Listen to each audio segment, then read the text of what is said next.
Did Obi-Wan Kenobi fail Anakin Skywalker?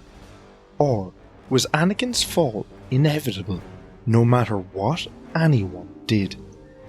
The relationship between Obi-Wan and Anakin lies at the very heart of Star Wars. It's a story of loyalty and betrayal, of mentorship and resentment, of destiny and tragedy. Some argue that Obi-Wan, despite his love for Anakin, was never the right master for him. Others believe Anakin's fate was sealed the moment he was brought before the Jedi Council, that no matter the mentor, no matter how wise, could have stopped his descent. So which is it? Did Obi-Wan truly fail his Padawan, or was Anakin doomed from the start? Let's begin with the argument that Obi-Wan did fail Anakin, though not out of malice, but out of limitation.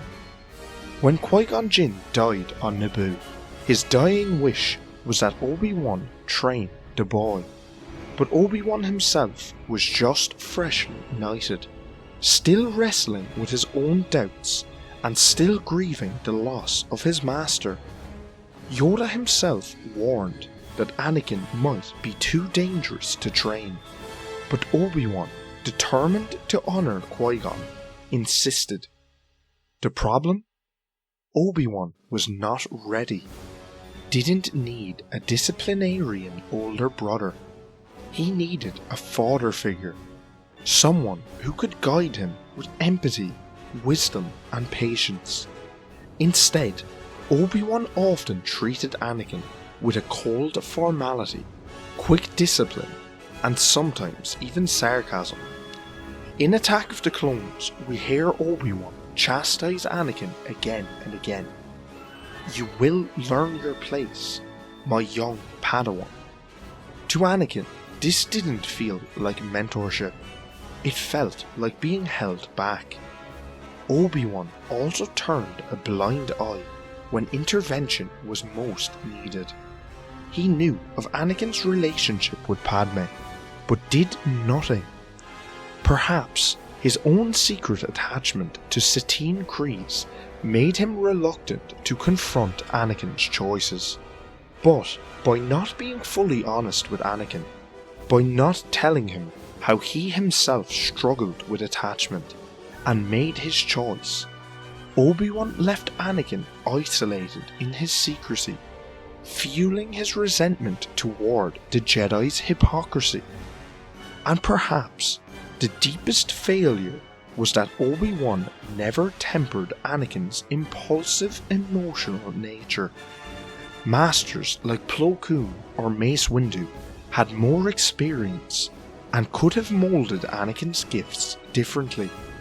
Instead, Obi-Wan was learning how to be a teacher at the same time Anakin was learning to be a student. That unstable foundation left cracks that Palpatine easily exploited. In this view, Obi-Wan, though noble and well-intentioned, was the wrong master for Anakin, and his shortcomings as a mentor played a direct role in Anakin's fall. If you enjoy these kind of deep dive debates into the ethics and philosophy of Star Wars, make sure you subscribe. Each week we dive into questions like this, questions that go right to the heart of the saga. But there's another side to this story. Perhaps no master, no matter how wise, could have saved Anakin Skywalker. From the very beginning, Anakin was burdened with prophecy. The Chosen One label placed impossible expectations on him. He wasn't raised in the Jedi Temple like most younglings. He carried deep scars of slavery and separation from his mother. His attachment to her, and later to Padme, ran against everything the Jedi Code demanded. This wasn't Obi-Wan's doing. It was baked into who Anakin was. Palpatine also had his hooks in Anakin from the start. From the moment Anakin arrived on Coruscant, the Chancellor positioned himself as the father figure Anakin craved. Obi-Wan could never fully compete with that. Palpatine offered what Obi-Wan withheld: validation, trust, and encouragement to embrace his power without restraint.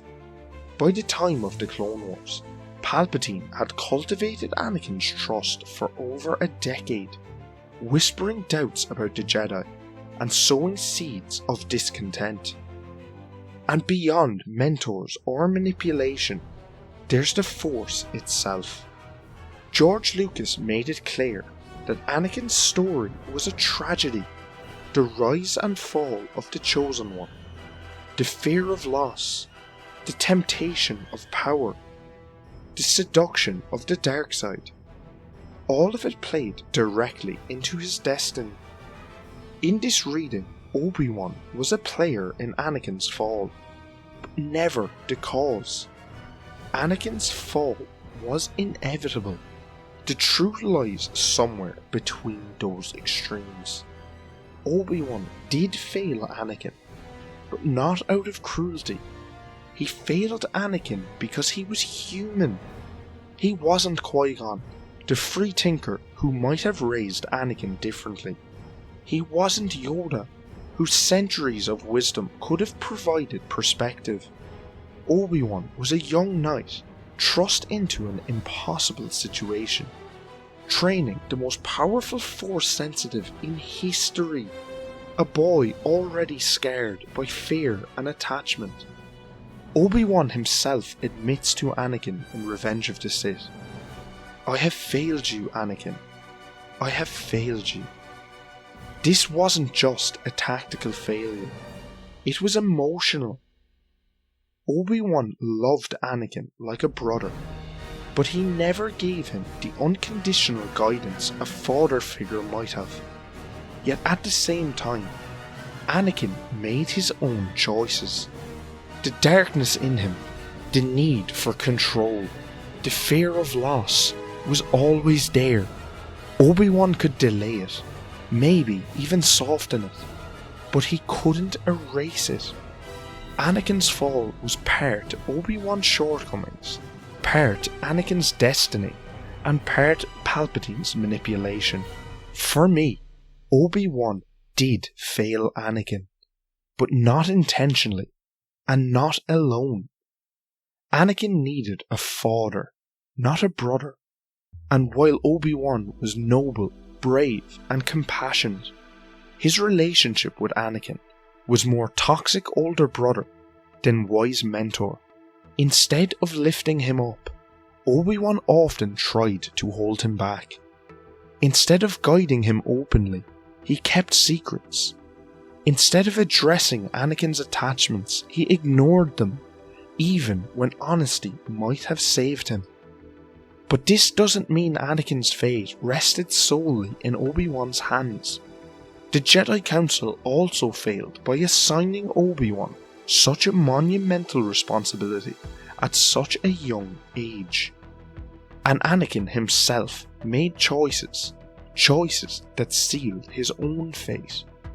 In the end, Obi-Wan was not the only cause of Anakin's fall, but his inability to be the mentor Anakin truly needed did contribute to the tragedy.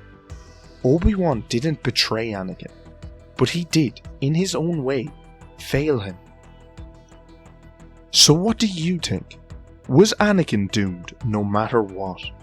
Or could a different master, or a different version of Obi-Wan, have changed the story? Let me know your thoughts in the comments below. Next week, we are diving into the meaning behind the marks on Captain Rex's helmet. You won't want to miss it. If you are enjoying the videos, become a member and let's uncover the galaxy's greatest secrets together. Thanks for watching.